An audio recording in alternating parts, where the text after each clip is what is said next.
جی لوہے ثنا لکھی ہے آپ نے، ناظرین کو دکھا بھی دیتا ہوں یہ کتاب۔ یہ لوہے ثنا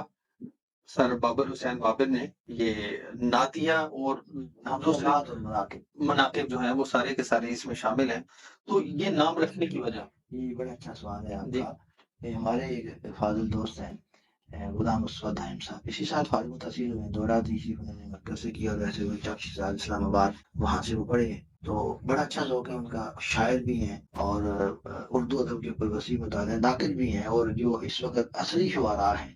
غزل و نعت کے، اور یہ جتنے ہمارے گروپس ہیں سوشل میڈیا کے، اس میں وہ ایک معروف نام غلام اسود ہے، اور لوگ ان کی رائے کو اہمیت دیتے ہیں۔ جی تو ان سے میری چونکہ مشاورت رہی اس کتاب کے سلسلے میں، اس کے اوپر تبصرہ بھی ان کا ہے، تو جب ان کے پاس یہ مسودہ گیا تو انہوں نے مجھے یہ مشورہ دیا، اور کچھ نام انہوں نے تجویز کی، جی اور ان کا مشورہ یہ تھا کہ چونکہ اس میں حمد بھی ہے اور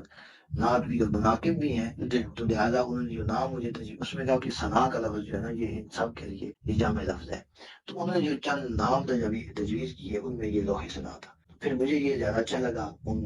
جتنے نام انہوں نے دیے تھے، تو پھر اس کو میں نے منتخب کر لیا، تو یہ اس یہ دائم صاحب کی دائم صاحب کی تجویز پہ تجویز آپ نے ہے۔ یہ نام رکھا۔ اچھا، کوئی خریدنا چاہے تو اس کو کہاں سے خرید سکتے ہیں اس کتاب کو؟ یہ ہمارے سامنے جو ہے یہ دارالعلوم جو ہے وہ سیاحت میں بیٹھے ہوئے ہیں الفی گائیڈ کوریئر میں، تو یہ ہمارے سامنے ہی ہاسٹل کے سامنے ہی